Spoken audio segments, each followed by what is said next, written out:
Dear Heart, eksaktong 10 weeks mula nang umuo ako sa in-arrange na paraan ni Jeff ay na-release ang visa ko. Marami ang nasurpresa. Ako naman, nabigla nang malaman kong hindi lang pala ang aking pamilya ang nakasubaybay sa naging progress ng visa application ko sa Canada. I learned all about this when my cousin threw a despedida party for me 2 days before my flight.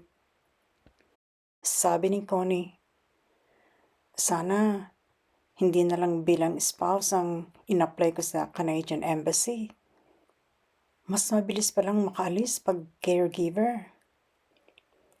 Nasa bahay sila ni Isay. Hindi napakarami ang imbitado. Ang malalapit lang nilang mga kaanak, close friends na turing nila ay parang relatives na rin. Sa bulwagan sila nagkainan at nagkwentuhan. Later on, doon din sila magkakantahan sa karaoke. Inalis muna ang pansamantala ang divider ng salas at komedor kaya mas lumaki ang espasyo para sa grupo. Nagpaliwanag si Weng, Ania, mas matagal kasi ang processing ng papers ko ni pag immigrant visa ang a-applyan ko.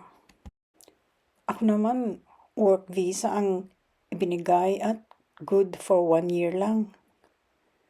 Di, uuwi ka rin dito sa atin pagkatapos ng 1 year?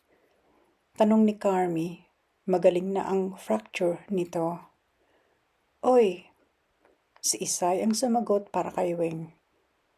Siyempre hindi pa. Ano si Weng? Babawiin lang ang ipinamasahe niya at mag-iipon ng konti.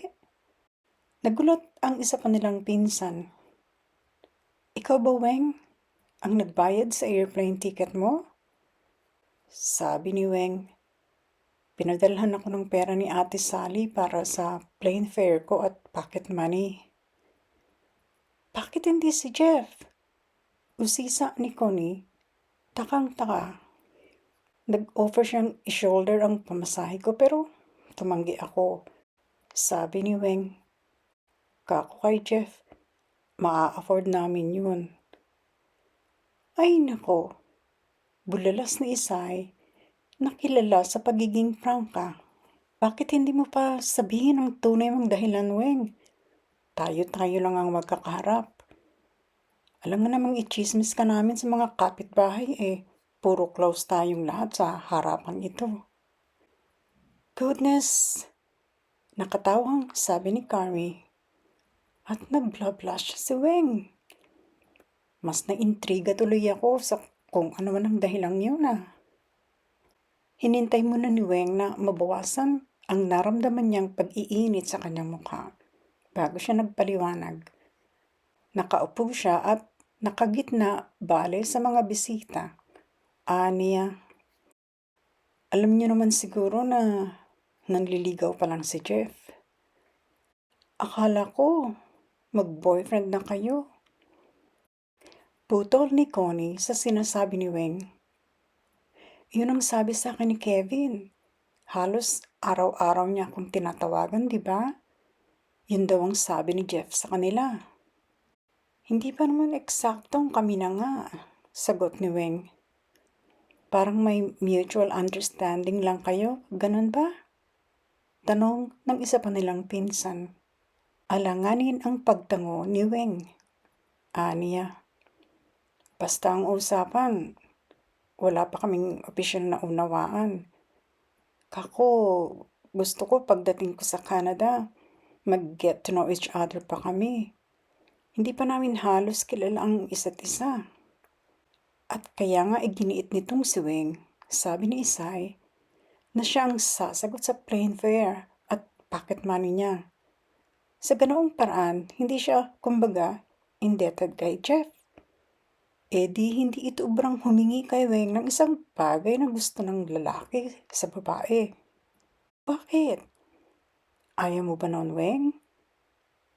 Usisa ng isa nilang salbahing pinsan. Kung ako ang Hihingan yun ni Jeff. Aba, bigay agad para kasal agad. Malakas ang halakhakan ng grupo na nagkataong puro babae lahat. Sabi ni Carmi, siguro, hindi mo naman mahal si Jeff, ano? Biglang tumigil ang tawanan sa comment na iyon. Kasi, patuloy ni Carmi na pinakamatanda sa kanilang lahat, may asawa na at 2 anak. Pag mahal mo ang lalaki, and I mean, yung pagmamahal na abot langit, kahit anong hingin sa'yo, ibibigay mo. Kahit hindi pa kasal? Tanong ni Weng. Aba, sagot ni Carmi, just look around. Sa dami ng ikinakasal dahil buntis na ang babae. Sa dami ng single mothers. Ibig lang sabihin, pinagbigyan ng lalaki kahit walang kasal. Ayokong mangyari yun sa akin. Matabang na sabi ni Weng. Hindi yun mangyayari sa'yo, oy. Paniniyak sa kanya ni Connie. Sabi sa akin ni Kevin, head over heels in love daw sa'yo, ang best friend niya. Handa ka raw niyang pakasalan kahit anong oras mo gustuhin. Dapat, sabi ng isang pinsan, umuo ka na kay Jeff at pakasal ka sa kanya bago matapos ang 1-year contract mo bilang caregiver doon. Bago makasagot si Weng, ipinasok ni Manang Pilar ang malaking bandehado ng bagong lutong barbecue. Kasunod nito ang kapatid na binatilyo ni Isay. Dala naman ang sisidlanang chilled chicken macaroni salad. Nangunang tumindig si Isay para iurong ang ibang pagkaing nasa buffet table. Kailangan ng space para sa barbecue at salad na paborito nilang lahat. Hindi na natugon ni Weng ang itinanong ng pinsan. Pero ang totoo, deep in her heart, tumututol ang loob niya na magpakasal kay Jeff para lang siya makapag-stay sa Canada. Kung mag-aasawa siya, sa loob-loob niya, ibig niya dahil mahal niya ang lalaki. Habang nagkakainan, binuhay ni Isay ang karaoke. Pero nagkwento muna siya ng mga nakakatawa bago sinimulan ang kantahan. Como likas ang pagkakengkoy ng pinsan. Sandali lang ay napuno ng malakas na hagalpakan ang kabuuang bahay. Si Weng ay tawang-tawa. Nawaglit sa isip na 2 tulog na lang at lalayo na siya patungong ibang bansa. Lumapag na si Weng sa Alberta, Canada sa susunod na kabanata. Makukumbinsi kaya ang dalagang caregiver na konsiderahin ng pakasal kay Jeff na head over heels na in love sa kanya? O mas problemahin ba niya ang 2 Canadian kids na kanyang aalagaan? Abangan.